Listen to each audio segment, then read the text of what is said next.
People who work with dogs professionally. Who was the dumbest dog you've ever had the privilege to meet? A client of mine has a Doberman girl that once got stuck in a doorway because she was carrying a long bone and couldn't figure out on her own how to proceed. Ever since that incident, this dog won't walk through any door, no matter how wide, as long as she's got anything in her muzzle. Be it a bone or a tiny little cracker. She is sweet, but really dull. Dobermans are so smart but so dumb. Easy to train. Impossible to teach. The 2 Dobie clients I have can't catch anything. If I toss them anything, they just look for it on the floor. It never occurs to them that the object, usually a treat, flies right next to their mouth before hitting the ground.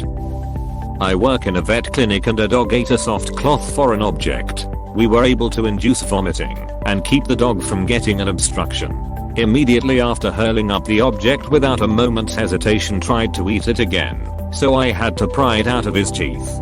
Dumb. Oh. I had a dachshund who ate an entire blanket on me when I was working an overpass shift at a kennel. My boss was incredulous until the vet gave him the emetic. Edit. It was a baby blanket and we tended to save the bigger blankets for the bigger dogs. But proportionately, it would be like a human eating a throw blanket. Dog was somehow completely fine and didn't need emergency surgery. I had a poodle/Brittany mix who did the same thing. Tiny skinny dog all his life, but if you took your eyes off him, he would find great quantities of something to eat that was not food. Bruce, a big old bloodhound who, on multiple occasions, would stick his nose right under other dogs while they peed. Don't kink shame Bruce. My boyfriend walks a large Dalmatian who is the most uncoordinated dog I've ever seen. He just can't jump, has no sense of what his back legs are doing. When my boyfriend comes to pick him up he tries to get into the van by jumping normally with his front legs, but fails to follow through with the back, so just stands excitedly leaning on the floor of the van, doing frantic tippy taps with his back feet on the ground outside. And he's a big dog. He could step right in without even jumping. No amount of showing him by actually moving his limbs has made it click for him. So he does his partial jump, then one of us hoists his ascendant too. That would make me wonder if he has a neuro issue, like he had a stroke or something. I know. The owners had him checked out though after my boyfriend pointed it out to the man. There was nothing obviously worrying to the vet. He runs etc. Fine. It's just this one thing.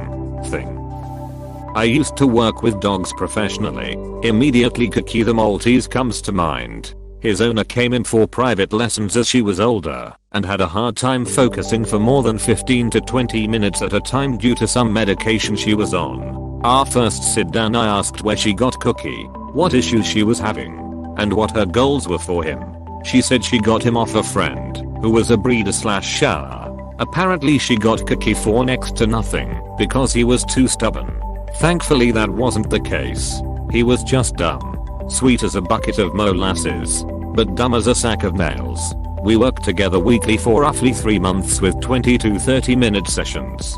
His mom would diligently write down everything we practiced and would text me progress reports on an almost daily basis.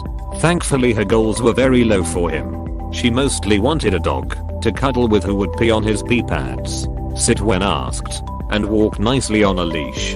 In the 3 months we accomplished 2/3. He blessedly started going on the pee pads, although I think it was because she started scattering them around her home in desperation for him to hit the mark. It was like, if he couldn't see the pad they didn't exist. He also began walking nicely on the leash. Again I think he eventually got big enough not to notice it and just liked following mom around. Sit is where we failed. We tried so hard and eventually he would sit when you offered a hand signal, but only if you were crouched at his level, and then he'd spin around and plop his tiny white butt right in your palm. Bear in mind I absolutely knew what I was doing. I had over a decade of horse training experience, 3 years of dolphin and seal training, 2 years of elephant and rhino training, and just under a decade of dog training under my belt at this point. All positive reinforcement. Cookie just never clicked with any of it. He was such a sweetheart. It was almost like he knew he was struggling and wanted to make up for it with kisses. In the end mom and I came to terms with his limitations, and as far as I know he's still plopping his butt in her hand every time she asks him to sit. T. Cookie. E. You magnificent Dumbus. I will never forget you. You. Close second was my childhood Great Dane named Hobbs. His brother was Calvin the German Shepherd. We think Hobbs just straight up could not feel pain. He'd munch on thorns from the rose bush until his mouth was dripping with blood. A lot of his stupidity makes more sense when you see it in this light. He passed nearly 20 years ago and I still miss him every day. He was a good boy. I used to pet sit a German Shepherd who I lovingly called Space Cadet. She was really good at following directions, but if I stopped giving her things to do, or stopped moving myself around, she would just disappear somewhere in her little doggy mind. Once her owner forgot to give me the key before she left for a long weekend, so I had to break into the house. She didn't react until I called out for her.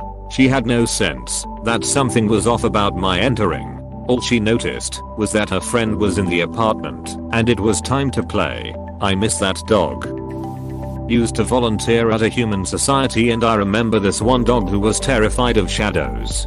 The kicker? This was an Akita/Husky mix, so every time she saw a shadow she would howl loudly till the shadow went away. Last I knew she got adopted by a farmer and was happily chasing cows. My sister's dog was dumb. One day I decided to teach it to sit on command, the way I had taught a couple of other dogs. So every time I brought him in from the backyard I'd get a treat from on top of the refrigerator and go through training. It took much longer than I thought it would, but eventually the dog would sit on command. Then I discovered it only knew what sit meant when he was facing the refrigerator.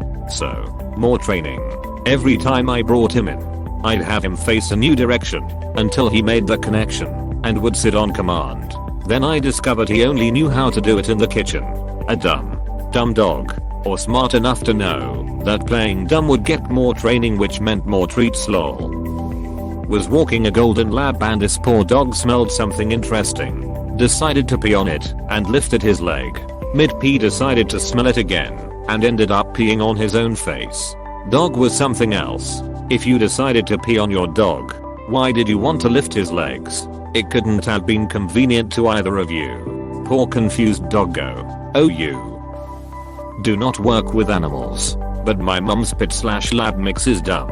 He has a crazy long tail and it wags at like 35 miles per hour. The other day he was wagging his tail and it was smacking the edge of the fridge. It hurt. He whined. Instead of moving or holding his tail still, he just stood there whacking it against the fridge and whining. I finally moved him away from the fridge and he sat and licked it for a while. He's a good boy, but he ain't bright. I work with dogs professionally, however the dumbest dog I ever met was my friend's roommate's dog in college. Harvey. He was the absolute sweetest pup, but he was so dumb he only had room for one emotion at a time and only had two emotions total, happy and sad. The cat hissed at him, sat. People came inside, happy. Someone yelled, sat. Someone said his name, happy. People not giving attention, sat. Remembered he had a toy, happy. But the dumbest thing this dog ever did was knock a GL bud pen of brownies off the counter when no one was home. Harvey ate the whole thing, including the glass. The dog's whole mouth was cut up. He spent hours at the vet and came back on sedatives. Poor dog lorded in his bed for 3 days. That sounds like every boxer I have ever met. Unsure if referring to breed or human profession. I once pet sat a French bulldog who would run headfirst into walls and table legs constantly. His eyesight was fine. My cat does that. I'm pretty sure he doesn't know he is made of matter. I briefly volunteered at our local shelter and fell in love with a little mutt called Alfie. He had distemper when he was a pup, so wasn't quite all there. When he was running, his back legs seemed to be in a race with his front legs, so he mostly ran sideways. And when we were having cuddle time, he would suddenly decide he didn't know me and launch clumsily into a pretty adorable attack. This mainly consisted of chewing my jumper and peeing on me. I loved that boy so much. Thankfully he was adopted quite quickly. Edit. Thanks for the award. Love that it's my first ever and it's for a story about this nut bucket. Work with dogs, though used to help in my family pet store. So sort of. Stupidest dog was a toy poodle. But poodles are supposed to be smart, you say. Yes. unless they survived distemper as a puppy, and we believe the high fever did some brain damage. We had a van and normally there were lots of us in the van, so he got in via the sliding door. One day, there were only 2 of us. I opened the passenger door and told him to get in. He looked at me questioningly. I told him to get in again. He jumped into the side of the closed van door. I felt so bad. He would also decide we were intruders in the middle of the night and back up under the bed and bark. He would go home with anybody and was prone to getting into strangers' cars if we did not watch very closely. He once took a mirror image of a route we had taken him on walks almost daily on getting loose. Second most stupid was an English pointer. A dog sitter called him the reincarnation of an Askreddit driver. Not the brightest, but would run in circles to the left constantly. He once got excited and pointed at an airplane. I miss those too. A wildly overweight chocolate lab we referred to as Bella Bighead. When I say she was overweight, I mean this dog was a furry sphere on legs with a dog head attached. She was also very affectionate, and being in a kennel /o her owner made her anxious to say the least. One night, after the playroom floors had been cleaned, and with us a little slippery, we let her out with the other dogs for some exercise. Bella gets nervous. Bella decides she needs my undivided attention. Bella gets behind me, wedges her dumb giant head between my knees, and begins tunneling for China. The floor is too slick to get any shoe traction, so I end up stumbling backwards, landing square on Bella's oversized back. And that's the story of why I was caught on security camera riding a Labrador like a pony. That last sentence killed me. My dog likes to whine for hours if the basement door isn't open, cause his bowl of food is there. The door usually stays open, but sometimes I accidentally close it. One time he was whining. I went to open the door, and it was already open. About a 6-inch gap. He sat looking at me waiting for the door to open because clearly, it wasn't open far enough. Adorable but a giant idiot too. Meanwhile my dog once opened my sister's backpack, which was zipped closed by the damn zipper, then got into her ice cakes. Opened them by getting that plastic tab off, without damaging the wrapping much at all. That boxer was a damn good ninja. I once met a mini poodle at the park who wanted a cuddle, literally all over me, snuggling up, giving kisses, only to stick his entire head into my pocket and steal my dog treats. Sneaky poodle. I couldn't even be mad. He successfully swindled me. We had a Welsh terrier named Lily who came to our kennel and was always booked for group playtime. She was a show dog, apparently, which might explain why she was violently stupid. One of the playrooms had a big window instead of a wall to let people watch the dogs play. Lily was so ducking them she didn't realize this was a window and she full on sprinted headfirst into it, every single day. Violently stupid. I love this. Obligatory story about my own golden retriever. We had a cattail bush in our backyard that he loved to hide behind while we were playing chase. Thing is, he'd hide behind the same side every time, even if you were also on that side, and would be very surprised that you could see him. Eventually, we cut down the bush because it was killing the surrounding plants. He still tried to hide behind the empty patch of dirt. I walk dogs and a lot of my clients hire me because their dogs are hyperactive. They don't usually tell me this when they hire me, but I occasionally walk dogs that show signs of aggression or are just generally crazy. My favorite dog recently is a little Brussels Griffon mix whose parents told me they couldn't get her to sit for anything. They had been trying for months and they couldn't figure it out. I worked on sit with her and turned out she did know how, but she will only sit on a rug and most of their floors are hardwood. She also barks at me every time I come in the house. She is fine once she is leashed and we go on our walk. As soon as I take her leash off, it's like she forgets who I am and she starts barking at me again.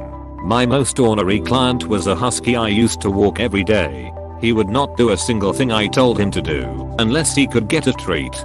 He could do anything but he just ignored unless he could see there was a treat in my hand. I often would get texts from the parents such as they were taking him to the vet because he had eaten 3 sponges on the kitchen countertop. Yup, that's a husky. Mine ate a lava seat. Ours ate the underside of our sofa. He'd stick his head underneath and tear it apart. I work at a doggy daycare. There was a dog who would climb on some playground equipment.